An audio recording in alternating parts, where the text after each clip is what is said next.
بسم اللہ الرحمن الرحیم۔ السلام علیکم دوستو، دنیا بھر کی خبروں میں آج آپ سنیں گے، لیکن اس سے پہلے اگر ہو سکے تو لائک اور سبسکرائب کا بٹن ضرور دبا لیں۔ شکریہ۔ اسرائیلی وزیر اعظم نیتن یاہو نے کہا ہے کہ حماس اور فلسطینی اتھارٹی کے درمیان کوئی اہم فرق نہیں ہے۔ نیتن یاہو نے خارجہ اور سلامتی کمیٹی کے اجلاس کے دوران کہا کہ حماس اور فلسطینی اتھارٹی میں فرق یہ ہے کہ حماس ہمیں فوری طور پر تباہ کرنا چاہتی ہے اور فلسطینی اتھارٹی ہمیں مرحلہ وار تباہ کرنا چاہتی ہے۔ دوستو، نیتن یاہو نے حماس کے جنگجوؤں سے ہتھیار ڈالنے کا مطالبہ کیا تھا اور کہا تھا کہ غزہ میں جاری جنگ کی توسیع کے ساتھ حماس کا خاتمہ اب قریب ہے۔ جنگ ابھی جاری ہے لیکن یہ حماس کے لیے انجام کی شروعات ہے۔ انہوں نے کہا کہ گزشتہ چند دنوں میں حماس کے درجنوں ارکان نے اسرائیلی فورسز کے سامنے ہتھیار ڈال دیے ہیں۔ تاہم دوستو، اسرائیلی فوج نے کسی جنگجو کے ہتھیار ڈالنے کا کوئی ثبوت شائع نہیں کیا، نہ ہی دکھایا ہے۔ حماس نے اسرائیلی وزیر اعظم کے اس الزامات کی یکسر تردید کی ہے۔ حماس کا کہنا ہے کہ تاریخ غزہ کے بارے میں ہماری فتوحات کو واضح طور پر لکھے گی، اور حماس نے کہا کہ غزہ میں قابض اسرائیل کا خاتمہ شروع ہو چکا ہے۔ امریکہ کا کہنا ہے کہ امریکہ کو ان رپورٹوں پر تشویش ہے کہ اسرائیل سفید فاسفورس استعمال کر رہا ہے۔ اس معاملے پر مزید معلومات حاصل کرنے کی کوشش کر رہے ہیں۔ امریکہ کا کہنا ہے کہ سفید فاسفورس پر مشتمل گولہ بارود کا جائز فوجی مقصد ہوتا ہے، تاہم ان تمام صورتوں میں جن میں اس طرح کے گولہ بارود برآمد کیے جاتے ہیں، امریکہ کو پوری توقع ہے کہ سفید فاسفورس قانون کے مطابق مسلح تصادم میں صرف ان جائز مقاصد کے لیے ہی استعمال کیا جائے گا۔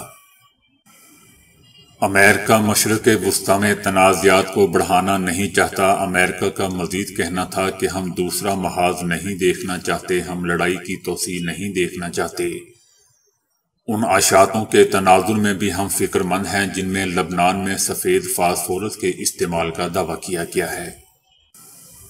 دوستو، یاد رہے کہ واشنگٹن پوسٹ نے پہلے خبر دی تھی کہ اسرائیل نے گزشتہ اکتوبر میں جنوبی لبنان پر حملوں کے دوران امریکہ کی طرف سے فراہم کردہ سفید فاسفورس گولہ بارود استعمال کیا ہے۔ اخبار کی جانب سے گولہ بارود کے ٹکڑوں اور جائے وقوع سے لی گئی تصاویر کے تجزیے کی بنیاد پر یہ نتیجہ اخذ کیا گیا تھا۔ غزہ میں اسرائیل کی بربریت جاری ہے اور مجموعی طور پر اب تک 18,000 سے زائد نہتے فلسطینی شہید ہو چکے ہیں۔ ایسے میں امریکی صدر جو بائیڈن نے اسرائیل کی حمایت جاری رکھنے کا ارادہ ظاہر کیا ہے۔ امریکی صدر نے کہا کہ حماس کو ختم کرنے تک اسرائیل کی فوجی امداد جاری رکھیں گے۔ انہوں نے کہا کہ اس بات کا خیال رکھنا ہوگا کہ عالمی رائے عامہ ایک ہی رات میں تبدیل ہو سکتی ہے۔ اس دوران امریکی صدر نے نیتن یاہو سے اپنے مضبوط تعلق کا بھی اشارہ دیا۔ دوسری جانب دوستو، امریکی محکمہ خارجہ نے کہا ہے کہ غزہ میں حماس کی قیادت کو زندہ چھوڑنے والی جنگ بندی ناقابل قبول ہوگی۔ غزہ جنگ کا واحد حل عسکری حل ہے۔ دوستو، یاد رہے کہ ایک دن قبل امریکی صدر جو بائیڈن نے فلسطینیوں کی نسل کشی کے لیے اسرائیل کو مزید گولہ بارود فروخت کی منظوری دے دی ہے۔ امریکی صدر جو بائیڈن نے اپنی ہنگامی اختیارات کا استعمال کرتے ہوئے کانگریس کے جائزے کے بغیر ہی اسرائیل کو مزید 14,000 ٹینک کے گولے فروخت کرنے کا فرمان جاری کر دیا۔ گزشتہ 24 گھنٹوں کے دوران 416 فلسطینی اسرائیلی بربریت کی بھینٹ چڑھ گئے۔ اسرائیلی فوج نے آج شمالی غزہ اور خان یونس کے ہسپتالوں کے ارد گرد بھی بمباری کی۔ شمالی غزہ کے رہائشیوں کو دوبارہ انخلاء کا حکم دے دیا گیا ہے۔ ایران کا کہنا ہے کہ امریکہ اسرائیل کی پشت پناہی کر رہا ہے۔ ایران اور اسرائیل دونوں ہی مسئلہ فلسطین کے لیے دو ریاستی حل پر یقین نہیں رکھتے۔ ایران کا کہنا ہے کہ فلسطین کے لوگوں کو اپنی مرضی سے حکومت بنانے کی اجازت دی جائے۔ ہمارا مطالبہ ہے کہ فلسطین میں ریفرنڈم کروایا جائے۔ جو لوگ اس پٹی میں 1948 سے پہلے کے رہائش پذیر ہیں، صرف انہیں ووٹنگ کا حق ہو۔ اسرائیل نے فلسطین پر غیر قانونی طور پر قبضہ جما رکھا ہے اور امریکہ اسرائیل کی پشت پناہی کر رہا ہے۔ ڈیرہ اسماعیل خاں میں سیکیورٹی فورسز کے مختلف انٹیلیجنس بیسڈ آپریشنز کے دوران 27 تخریب کار مارے گئے، جبکہ سیکیورٹی فورسز کی چوکی پر حملے اور فائرنگ کے تبادلے کے نتیجے میں پاک فوج کے 23 جوان شہید ہو گئے۔ ISPR کا کہنا ہے کہ 11 اور 12 دسمبر 2023 کی درمیانی شب ضلع ڈیرہ اسماعیل خاں میں تخریب کاروں کی موجودگی کی اطلاعات پر آپریشن کیا گیا، جس کے دوران تخریب کاروں کے ٹھکانے کو تباہ کر دیا گیا اور 17 تخریب کاروں کو جہنم واصل کر دیا گیا۔ کراچی میں انٹیلیجنس پر مبنی ایک اور آپریشن کے دوران تخریب کاروں کے ٹھکانے کو مؤثر انداز میں نشانہ بنایا گیا، جس کے نتیجے میں 4 دہشت گردوں کو جہنم واصل کر دیا گیا۔ تخریب کاروں یا دہشت گردوں کو چوکی میں داخل ہونے اور بارود سے بھری گاڑی داخل کرنے سے روکا گیا تو انہوں نے خودکش حملہ کر دیا، جس کے نتیجے میں ہونے والے دھماکے سے عمارت گر گئی۔ اس واقعہ میں پاک فوج کے 23 جوان شہید ہو گئے۔ دوسری جانب بروقت جوابی کارروائی کی گئی، جس میں 6 تخریب کاروں کو جہنم واصل کر دیا گیا۔ انٹرنیٹ کے سب سے بڑے سرچ انجن گوگل نے سال 2023 میں سب سے زیادہ تلاش کی جانے والی چیزوں، کھانے کی تراکیب، خبروں، شخصیات اور فلموں سمیت دیگر کیٹیگریز کی فہرست جاری کر دی۔ پاکستانیوں نے واٹس ایپ پر چینلز بنانے کے طریقے کو بھی سب سے زیادہ تلاش کیا، جبکہ دوسرے نمبر پر پاکستانیوں نے کینیڈا کے ویزے کے لیے درخواست دینے کے طریقے اور لوازمات کی معلومات تلاش کی۔ اس کے علاوہ پاکستان میں گوگل پر سب سے زیادہ فلسطین میں اسرائیلی حملوں سے متعلق خبریں تلاش کی گئیں، دوسرے نمبر پر حساس پروگرام کی معلومات، جبکہ تیسرے نمبر پر ٹک ٹاک ہونے والی ویڈیو سے متعلق خبریں اور معلومات تلاش کی گئیں۔ پاکستانی سال بھر گوگل پر مختلف کھانوں کی تراکیب بھی تلاش کرتے رہے اور حیران کن طور پر سب سے زیادہ سموسے بنانے کی ترکیب کو تلاش کیا گیا۔ حیران کن طور پر سموسے بنانے کی ترکیب کو سب سے زیادہ دارالحکومت اسلام آباد کے رہائشیوں نے گوگل پر تلاش کیا۔ دوسرے نمبر پر صوبہ سندھ کے صارفین رہے اور تیسرے نمبر پر پنجاب کے انٹرنیٹ صارفین نے سموسے بنانے کی ترکیب کو تلاش کیا۔ مقبوضہ وادی کے سابق وزیر اعلیٰ عمر عبداللہ نے بھارتی عدالت عظمیٰ کے دفعہ 370 کی منسوخی کو برقرار رکھنے کے فیصلے پر مایوسی کا اظہار کرتے ہوئے کہا کہ ہم اس سلسلے میں جدوجہد جاری رکھیں گے۔ ان کا کہنا تھا کہ میں مایوس ہوا ہوں لیکن دل شکستہ نہیں ہوں۔ بھارتی عدالت عظمیٰ نے پیر کو مودی حکومت کے دفعہ 370 کی منسوخی کے فیصلے کو برقرار رکھا اور الیکشن کمیشن کو جموں کشمیر میں 30 ستمبر 2024 تک اسمبلی انتخابات منعقد کروانے کے لیے اقدامات کرنے کی ہدایات بھی دی۔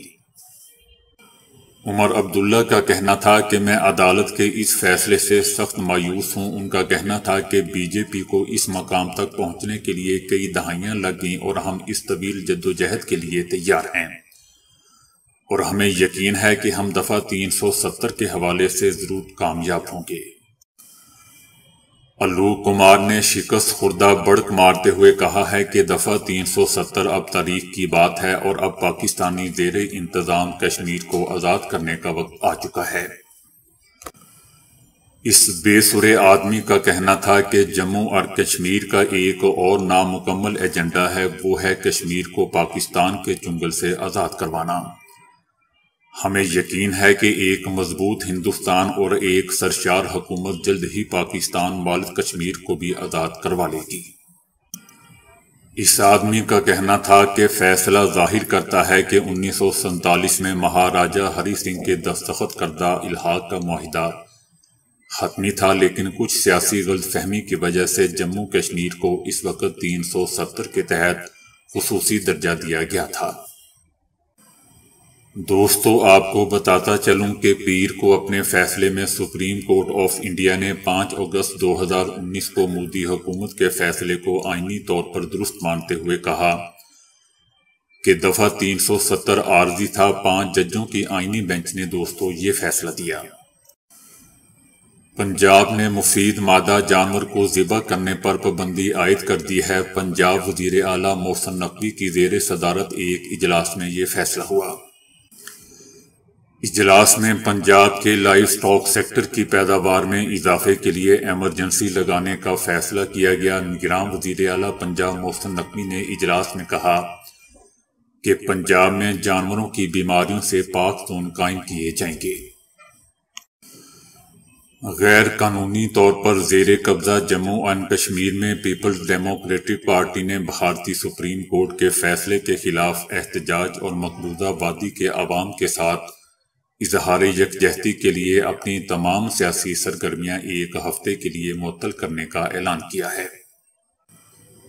پارٹی کی سربراہ محبوبہ مفتی کو آئندہ چند دنوں میں اپنی جاری عوامی رابطہ مہم کے دوران مختلف ورکرز کنونشنوں سے خطاب کرنا تھا اور پی ڈی پی کی دیگر سیاسی سرگرمیاں بھی شیڈول تھیں۔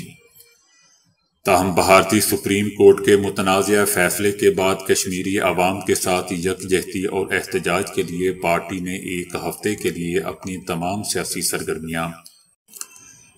امریکہ نے کہا ہے کہ پاکستانی لیڈروں کے انتخاب میں ہمارا کوئی کردار نہیں ہے، ہم پاکستانی عوام کے منتخب قیادت کے ساتھ بات چیت کرتے رہتے ہیں۔ امریکہ کا کہنا ہے کہ تمام معاملات پر حکومت پاکستان کے ساتھ بات چیت جاری رکھے ہوئے ہیں۔ افغانستان پاکستان کے درمیان مختلف مسائل کے سفارتی حل کی بھی حمایت کرتے ہیں۔ آصف علی زرداری نے اگلا وزیر اعظم پاکستان بننے کا اشارہ دے دیا۔ ان کا کہنا تھا کہ عام انتخابات میں کامیاب ہوں گے تو بلاول بھٹو بھی وزیر اعظم ہو سکتے ہیں اور وہ خود بھی پرائم منسٹر بن سکتے ہیں۔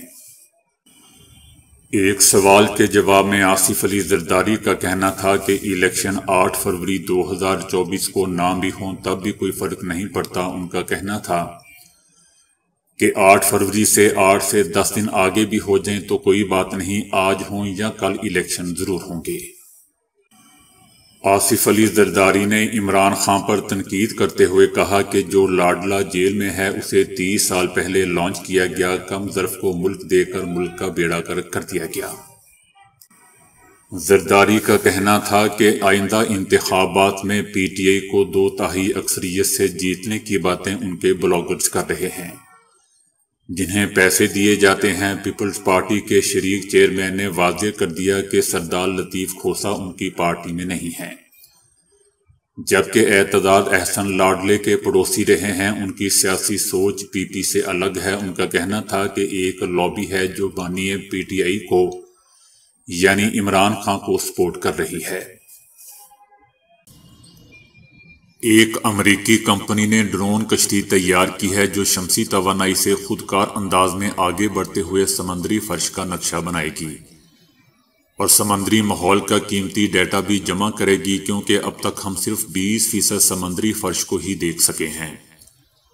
حالیہ برسوں میں سمندری فرش میں ماہرین کی دلچسپی میں اضافہ ہوا ہے۔ سیل ڈرون میں نصب جدید ترین سونار سمندر کی تہہ کو منظم انداز میں نوٹ کریں گے، یہاں تک کہ سونار 7000 میٹر گہرائی تک کام کرتا ہے اور بہتر انداز میں کام کرتا ہے، جسے ہم سمندری سروے بھی کہہ سکتے ہیں۔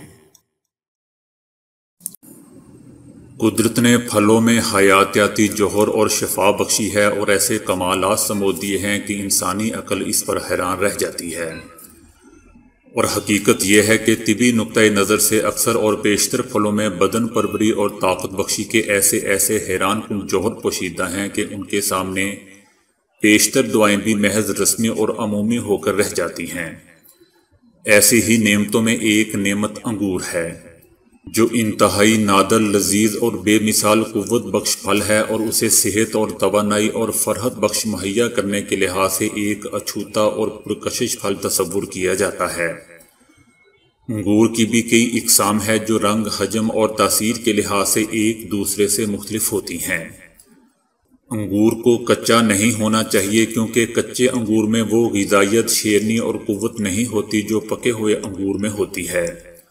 اگر تازہ دستیاب نہ ہو تو کشمش استعمال کی جا سکتی ہے جو بہت حد تک انگور کا نعم البدل ہے۔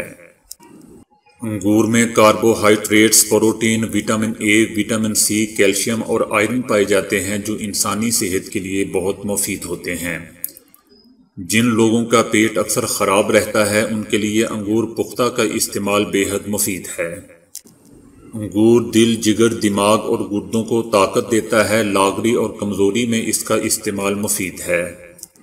پرانے بخار میں انگور کا استعمال مفید پایا گیا ہے۔ انگور کا بکثرت استعمال گردہ کی چربی بڑھاتا ہے، چہرے کا رنگ نکھارتا ہے۔ سینے کے جملہ امراض میں انگور بے حد مفید ہے۔ کھانسی کو ختم کرنے کے لیے انگور کے رس میں شہد ملا کر چٹانا مفید ہوتا ہے۔ جسمانی طور پر کمزور انسان 1 پاؤ شیریں انگور صبح شام کھائے اور رات کو سوتے وقت دودھ میں 1 چمچہ شہد ملا کر پینے سے بالکل صحت مند ہو جائے گا۔ مرگی کے مریض کو انگور کا رس 5 تولہ متواتر 3 ماہ تک دن میں 3 بار پلانے سے مرگی کا مکمل خاتمہ ہو جاتا ہے۔ انگور کا رس 1 چمچہ صبح و شام پلانے سے جن بچوں کے منہ اور حلق میں چھالے پڑے ہوں فائدہ مند ہوتا ہے۔ سخت زکام میں انگور کا استعمال بے حد مفید ہے۔ جو بچے دانت نکال رہے ہوں اگر انہیں 1 چمچہ انگور کا رس روزانہ پلایا جائے تو دانت بالکل آسانی سے نکل آتے ہیں اور سیدھے بھی رہتے ہیں۔ جن چھوٹے بچوں کو سوکھے پن کی بیماری ہوتی ہے ان کو 1 چھٹانک انگور کا رس روزانہ پلانا مفید ہوتا ہے۔